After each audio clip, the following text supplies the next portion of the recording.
Hello everyone, Earl Henderson, Primordial Defense. Thank you for watching. Today's video is going to be about picking the right concealed carry weapons class.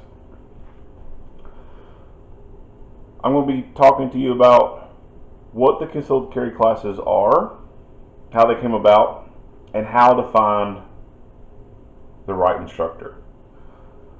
Because I can tell you that right now, not all instructors are the same. Some are dumb and do not need to be teaching.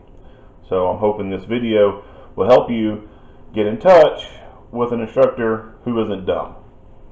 So, in the Commonwealth of Kentucky, before the concealed carry laws came into effect, there was a general prohibition against the carrying of concealed weapons in Kentucky. In the mid to the late 90s, the laws changed, and it became legal to be able to carry a concealed weapon with a license. When they crafted the laws, they set definitions and standards in place for what the class was to be and what was needing to be covered in the class. And they set some standards for instructors. Now those standards are not very high at all. When the law came into effect, of course, there were 0 instructors out there because Kentucky didn't have a program before the laws changed. So they designed or crafted the laws in such a way that they could create a bunch of instructors really quick who could then go back into their communities and teach regular concealed carry classes and also teach instructor classes, so that there could be more instructors out there who could go teach more concealed carry classes.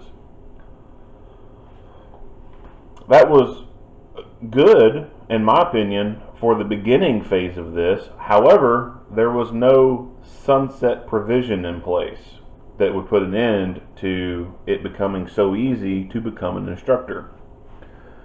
And today, those laws still stand. To become an instructor for the Carrying Concealed Deadly Weapons program, it's basically a 2-day class. And the first day is the regular class that everyone else takes just to get their concealed carry license. And the second day has some instructor methodology and a little bit more extra shooting involved. And the laws were set up that way so that in the very beginning, like I said, there were 0 instructors. So the laws were crafted so that these first-time people who want to become instructors, they of course never had the applicant course before because it never existed. So those people were able to take that 2-day class. The first day they knock out their applicant course and they would be able to get their regular concealed carry license after that. And the second day knocked out the instructor portion of it, where they could become an instructor to be able to teach the applicant classes. Or they could become an instructor trainer to be able to teach the instructor classes. Well, since there's no sunset provision in place, or there was nothing in the law that said, hey, after such and such time, the standards are going to change, the standards today are the same as they were back then. And that is a problem, in my opinion, because there are so many people who become instructors who do not need to be instructors at all. And I would even say that back then, when it all first started, there was probably a bunch of people becoming instructors who did not need to be instructors. That is the state instructor program. It's 2 days. You got to have some type of instructor training. They recognize your NRA instructor. NRA pistol instructor classes is instructor training, so to speak. And that's it. That's all you're going to need to do to be able to teach classes for the state in the Commonwealth of Kentucky. The second version of an instructor is someone who has created their own curriculum and has had it approved by the state, so that they can now go teach classes under their own name and under their own curriculum. So, as a state instructor, I can send in a materials request form and I can get, let's say I want to order 40 of these books.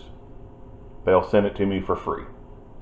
They'll send me applications printed out for free. They'll send me the tests, the bubble sheets, all that for free. The only thing that I have to go pay for is targets. Everything else for the class I get sent to me whenever I request it. That's as a state instructor. With that, when I teach a class, I'm only supposed to charge $75. Now I can tack on a little bit extra to cover cost of targets and ammunition, but I don't know anybody who does that. And so that standard $75 price is pretty much what you'll find all across the state. Out of that $75, I have to send $25 per student to the Kentucky State Treasurer to cover, obviously, the cost of the books and the papers and all that stuff. The other people who have created their own curriculum and have submitted it for review and approval, they don't have to send any money to the state when they teach a class. So if they charge $60 for a class, they get to keep all that $60. Or if they charge $75, they get to keep all the $75. The people who create their own curriculum, in my opinion, there's two reasons why people are doing this. One, monetary reasons. They're doing it so they can make more money out of their class. They're tired of having to send $25 per student to the state. Second reason is probably some of them is more of an ideological reasoning. They want their name tied to something. They want to feel that important that, hey, this is my curriculum, this is my class, it's better than the state's, it's better than everyone's. But overall, I would think that probably money is the motivating reason for why people have had their own curriculum approved by the state.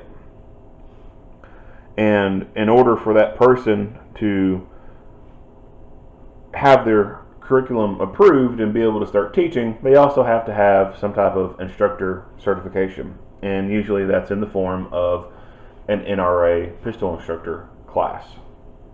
That class in and of itself it's nothing. I mean, you might as well be taking a concealed carry class. It's very watered down kind of stuff. Basically, anyone who pays the money to go to an NRA instructor course can get it just by showing up. Pretty much.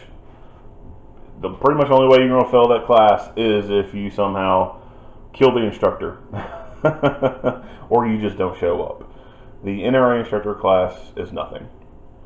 But it is a prerequisite in order to it's one of the prerequisites in order to be able to have your own curriculum approved or to do the state instructor class. So as you can see, the standards are pretty low. They're not very high, and almost anyone can become an instructor. Think of the person that you know in your family or within your social group who is not very good at guns, doesn't know a whole lot, or probably even hates guns. If they spend the money, they can become a firearms instructor.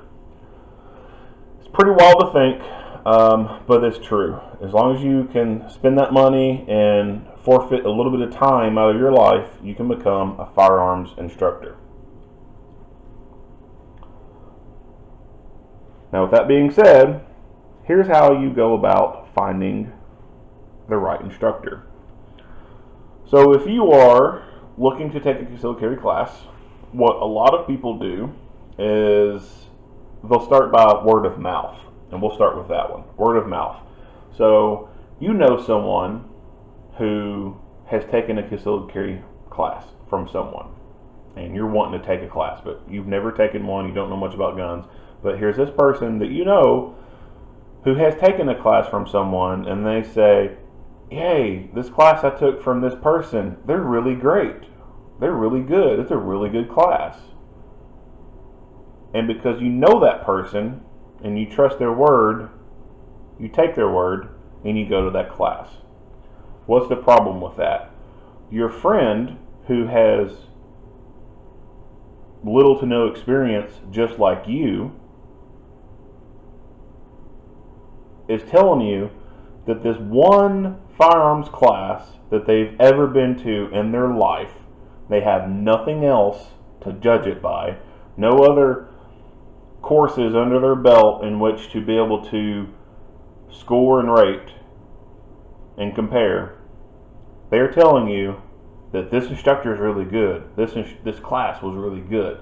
They don't know what they're talking about. They don't know what they don't know. They are in the same boat as you are. So you, not knowing any better and trusting the word of your friend, go to this class. You take it, and because you don't know anything, you assume that what this person in front of you is telling you is the gospel. It is set in stone. It is what needs to be done. It's what you need to do. But little do you know, that person who is telling you all this stuff, who is the instructor, who is the teacher, all they've done is they've met that minimum requirement to become an instructor. They maybe took an NRA instructor class, and they went through the state's concealed carry training class and got their first time applicant course out of the way in the same weekend that they got their instructor training. And now they're teaching this class, and they really don't know much of what they're talking about. But you don't know that because you don't know anything yourself. That happens all the time. And I see this when on social media, when some random when I get tagged in random posts where some person I don't know has made a post online, where do I take a concealed carry class at? And then someone I know will tag me in that post, and I'll read through the comments, and I'll see other people tagging other people, and I'll see these people say, oh, this is the best instructor ever. And I'll look at that person, and that person, you can tell they're not a gun person. They don't live the life, the martial life of learning defense and anything like that. And you can tell that these people, that's the only firearms class they've ever had was that concealed carry class. But they are saying that their instructor is the best instructor ever, and this class was the best class ever. They have no idea what they're talking about. So word of mouth, you need to be cautious about, especially if it's your friends and family who you know who've never done any other firearms training in their life. If they're telling you that this one class that they've been to is the best class ever, that's a red flag. Because you don't know if it is the best class or not, because the person telling you has no other real world experience. So be cautious about word of mouth. When someone's name is recommended to you, you need to do your research. So we'll go into the research part of it. So you start looking for classes. What a lot of people do is they will call their local sheriff's office and ask for a list of instructors. Whatever county you live in, you can call that sheriff's office and get a list of all the instructors in that county. And then you can go down the list and pick who you want. Now that does not mean that you have to go through those instructors. So if you live, for example, in Warren County, Kentucky, you do not have to choose a Warren County instructor. You can go pick a Butler County instructor. a Barron County instructor, an Allen County instructor. It doesn't matter. That Barron County instructor can come to Warren County and teach a class. You can leave Warren County where you live, go to Barron County and take a class and come back, and it's all the same. It doesn't matter where you take that class in Kentucky or where that instructor from Kentucky is from, it's all good. But typically, people will contact their local sheriff's office, get the names of instructors in their county, and go from there. So once you get that list of names, or you get that word of mouth name, do your research. Look online. At time of recording, it's 2021. Almost everyone has some type of digital footprint, whether it's a website or a social media. And most likely it's going to be social media. There's people who have pet cats, and they've got their own social media page. So these people who are instructors are most likely going to have some type of online presence, and that's where you can start your research there. Go to the website, look around. If you find an About Me section, read that up.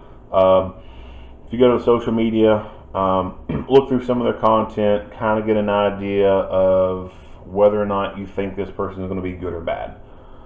Now, you being a person who you don't know anything, it's going to be hard to get that good gauge, get that good feel on whether or not you think a person is going to be good or not. Once you've kind of gone down the list and based some things off looks, essentially, is what we're doing at this point, you've narrowed your list down to, let's say, 10 people that you want to choose from. When you start calling down the list and talking to these people, you need to ask them questions. Before, the questions you need to ask do not need to be, when's your class and how much is it? Save that for later. The questions you need to be asking are basically what makes them a good instructor. And you can get this by asking about their training background. Ask them what classes have they been through and how long they've been teaching. And that will give you an idea of whether or not they're good. So if this person who's an instructor has just taken their concealed carry instructor class, a year ago, or they just got it, this year, and they're just now starting classes, and that training plus maybe an NRA instructor class is the only training they've ever had, they've never been to a firearms school or anything, that should be a red flag. Whether they're a brand new instructor or they're an old time instructor, they've been teaching for 20 years. If the only firearms training they have is the concealed carry instructor class and maybe an NRA instructor class, you should not choose that instructor, because that instructor has not taken the time to go anywhere else and learn anything new. I would venture to say that probably that instructor bases a lot of their knowledge off of what they read in a gun magazine and what they watch on YouTube. It's better to find a person who has gone to classes at other schools. If a person has had the concealed carry instructor class and maybe an NRA instructor class, and they do competition shooting, and they say, I've been a competition shooter for 10 years, I'm a grandmaster, blah blah blah, even that's a red flag. Competition shooting is not real world self-defense applicable. What people do in competition world is not practical, and it develops bad training scars, and it does not equate to what we need to learn in real life applications. Even in the competition world, there's two different things. There's kind of a more obviously race car kind of competition shooting, and then there's the kind of the more realistic competition shooting, where it is kind of modeled after real life, where you draw from concealment and stuff like that. But even some of the things that are in there, are unrealistic. So a person who's had only the instructor class and has been doing competition shooting for years, even that person, I would say stay away from, because they just have not been around the block enough times to different schools to get an idea of what's good and what's bad. Let's say you have a person who is claiming to be military and they're a concealed carry instructor. Okay, well, what did they do in the military? Were they a truck driver? Were they a cook? Were they a mechanic? Were they an electrician? Plumber? I mean, there's a lot of different jobs in the military, more than just being a shooter. Yeah, granted, they go through basic training and they get firearms training, but what training on firearms do they get? They get training on rifles and machine guns. Very few people in the military get training on pistols. So just because someone has a military background, it does not mean that they're going to know what they're talking about when it comes to using a pistol for self-defense.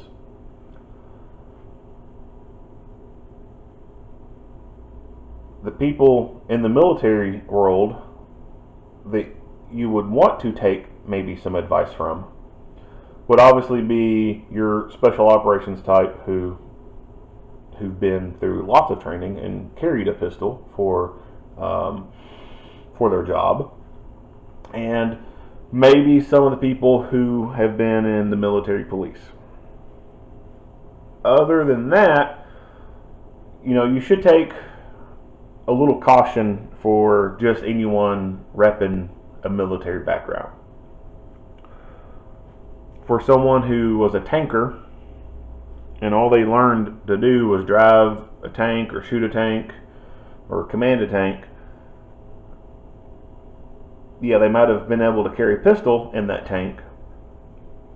But if that's all they've done in life and they took that concealed carry instructor class and that's all they've done, well, they're no different than the regular person who has just taken a concealed carry instructor class and maybe shoots competition. There's really no difference there. I guess it's because military, people think of military as very well trained people who know about killing and know how to do it good. And they think just because someone's in the military that they can know everything about firearms and self-defense, etc. The reality of it is no, they don't. The majority of the people in the military, all they train on is a rifle, and others train on machine guns and mortars and artillery and stuff like that. Has nothing to do with walking around in Kroger with a concealed pistol on you and defending yourself. It's apples and oranges. Now, that's not to say that, there's some dude out there who was National Guard and drove a truck. I'm not saying that there's someone out there who doesn't, who's like that. I'm not saying they don't know anything. There could be someone who is living that martial life and they're National Guard and drive a truck, but they've been to firearms schools, multiple of them, and they dive deep into the art of this profession and they know what they're talking about. So that's where your research comes into play. You have to ask those questions. So even if they are National Guard or Reserve, and they don't do anything high speed, like kick down doors or anything like that, let's say they're a reservist in a water purification unit. You can have someone like that who's been to multiple firearms schools and knows a lot about self-defense and firearms. But you won't know until you ask those questions about where all they've trained at. The same can be said about police.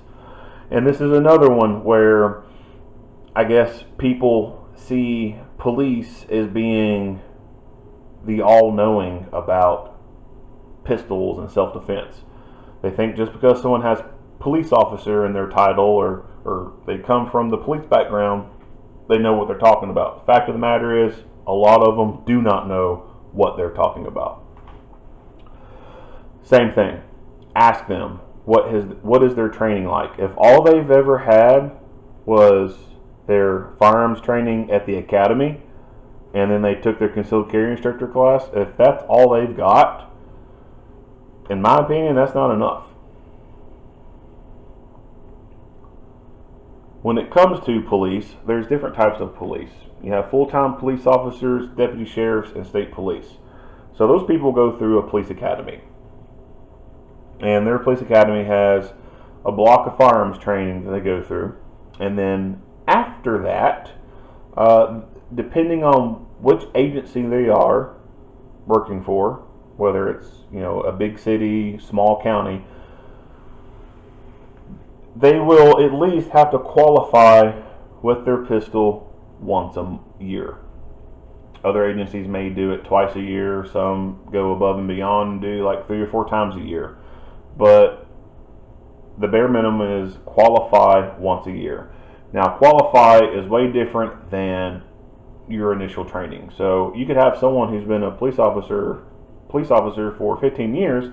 They went through and got their initial firearms training through the academy, and then since then all they've done is some qualifications and maybe a couple of in-service classes or something dealing with firearms.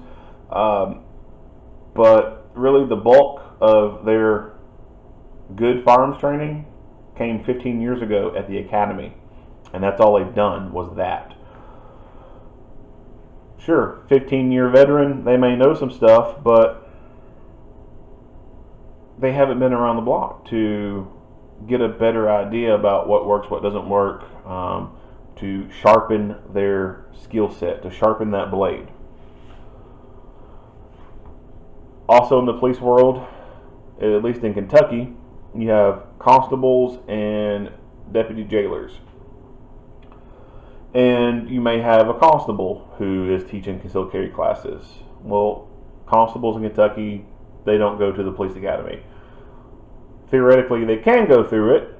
However, a lot of times they're rejected and are told that the seats are going to be reserved for the bigger full-time agencies. And so they don't get that opportunity to go through the academy like other full-time officers get to go through it, which kind of sucks for them. Constables are kind of, in some ways, treated like the redheaded stepchild within the law enforcement community. And actually, there's been some push to get rid of constables altogether, but I digress. Constables don't go through the academy, so therefore they don't get any real true firearms training. Now, the Constables Association may have some firearms training here and there, and they may have someone do a block of firearms training a couple times throughout the year for them, whatever. But they don't get that same amount of firearms training as your full-time deputy sheriff or your full-time city police officer.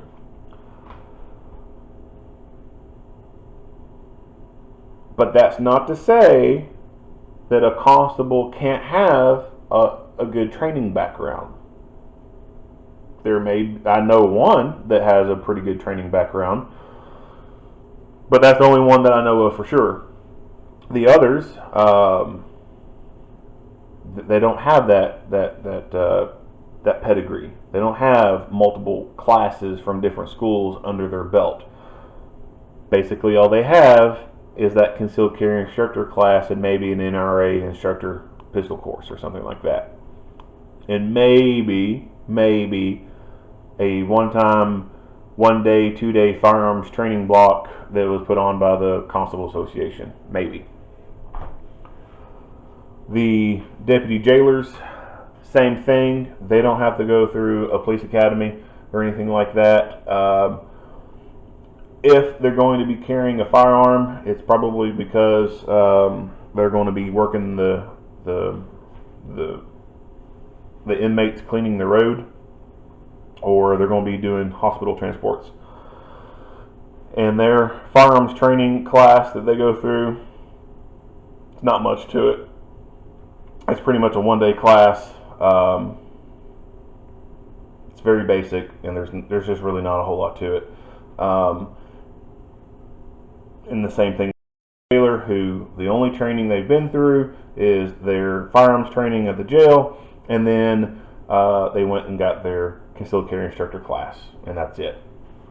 So just because a person has some type of law enforcement credential, they got police in their profession somehow, does not necessarily mean that they're going to be a great instructor.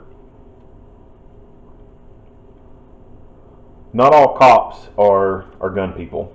There are some cops who the only reason they have a gun at all is because their employer gave it to them, and it's kind of a condition of their employment that they carry a gun.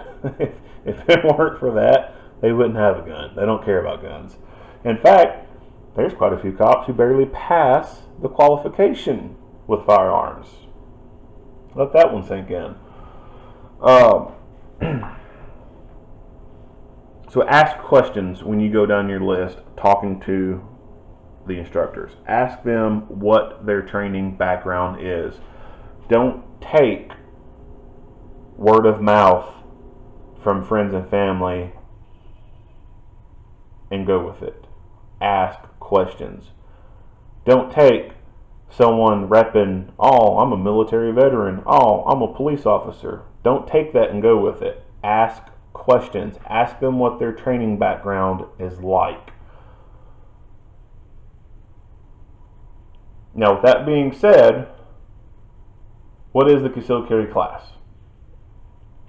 Realistically, we instructors for the concealed carry program are almost like exam proctors in a way. So there are videos in the class that everyone has to watch, and the videos are, I've never actually counted how long they are. I'd say they're probably a couple hours long. The videos cover topics like where you can and cannot carry a concealed weapon, when you can and cannot use deadly physical force, and it'll go over criminal and civil liabilities if you do something with your gun that you're not supposed to, like go somewhere that you're not supposed to carry it, or you shoot someone when you weren't supposed to shoot them. That video, the speakers in it are staff attorneys with the Commonwealth of Kentucky, and they basically will read some parts of the law verbatim. They'll go through and read it word for word. That's a pretty good standard in my opinion, because it doesn't matter where in Kentucky you're at, that video is going to be the same. Whether you're in Paducah or Pikeville or wherever, it does not matter. That video is going to be the same. And that's good. Everyone's getting that same information. Now, as instructors, we're told that when the video is playing, we are not to answer any questions about the legal stuff in there because we are not staff attorneys. We are told that we can offer to rewind the video for the student so they can rewatch some segment, or we can help them maybe find the KRS passage that is talking about in their student book. Other than that, we're not supposed to be answering legal questions in the video or offering our opinions on what a certain KRS law means or our view of interpretation of it. Whether or not that's being done 100% all across the board, probably not. There's probably some instructors out there who are interjecting opinions out there and whatnot, but for that video, that's a pretty good standard. Everyone sees the same thing. The other part of the class is the classroom stuff, and those chapters are safety in the classroom, at home, at the range, and while carrying your gun, basic marksmanship, holsters, how to clean the gun, and nomenclature. The book has, all the books are the same, and so every student should be seeing the exact same thing. However, this is the part of the class where instructors can give good or bad information. And we'll talk about safety in the classroom, at home, on the range, and while carrying. So It talks about the gun safety rules and talks about safety at home.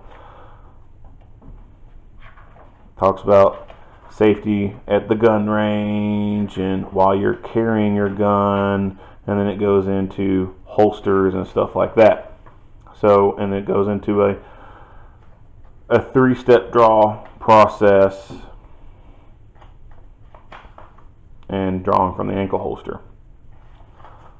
So this book, this is the only things it talks about how to draw a gun. 3-step draw process involves a waist-mounted holster, and then it goes an ankle holster. It doesn't talk about how to draw from a shoulder holster.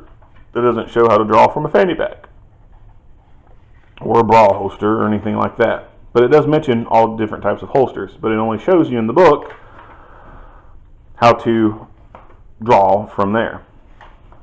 Now the instructors can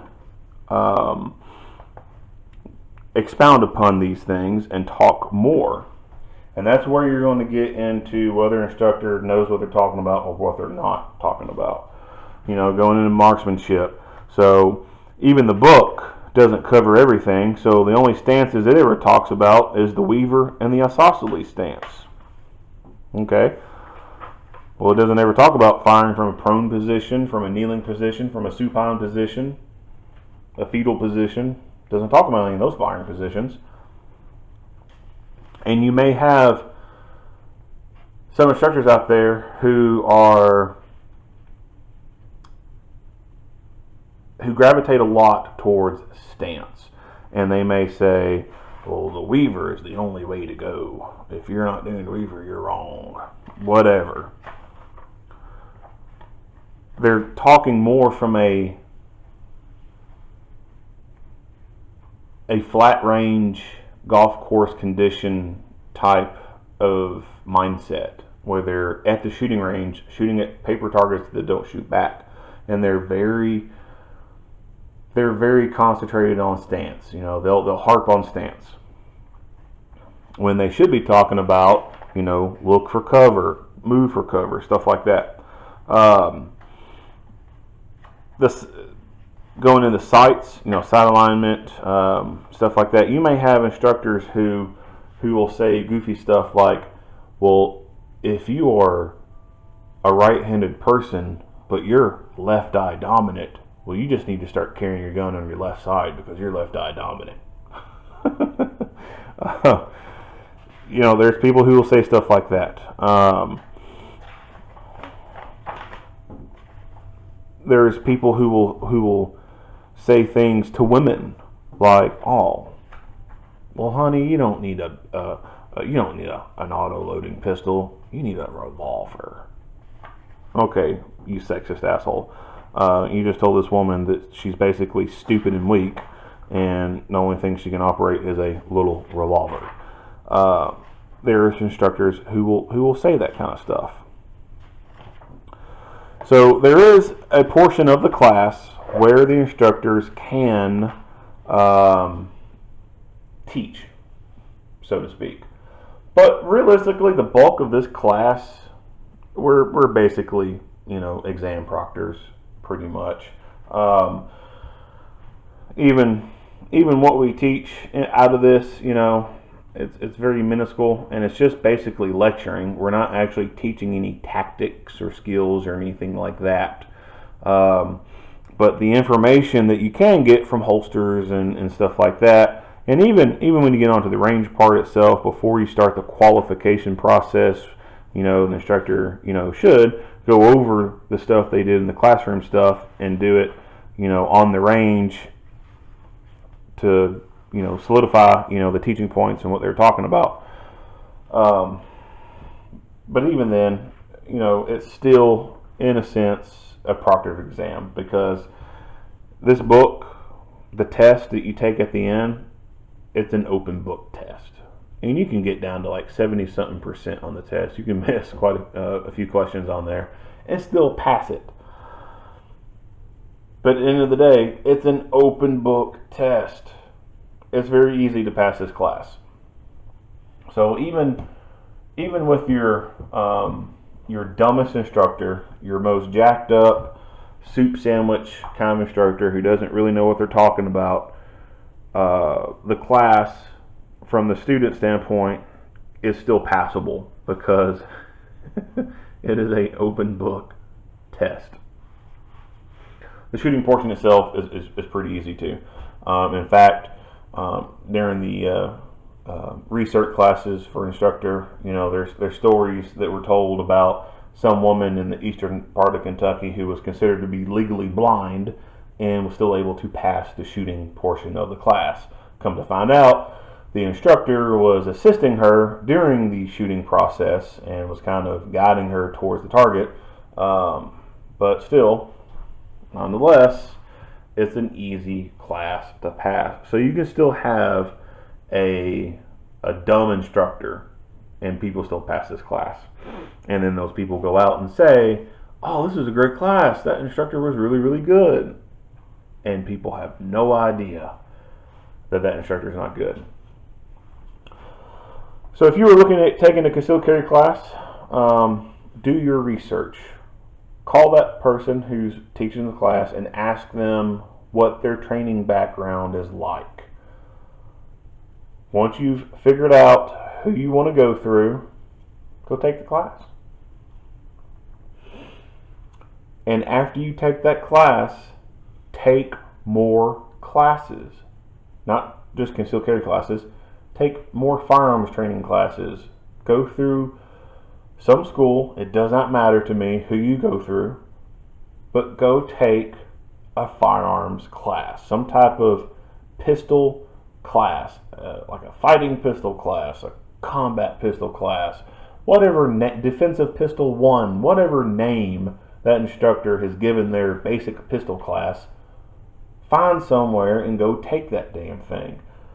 This class right here, the concealed weapons class, is nothing more than a watered down safety class, firearm safety class. That's all it is. It's just a firearm safety class. It does not teach you how to fight with a gun, how to defend your life with a gun.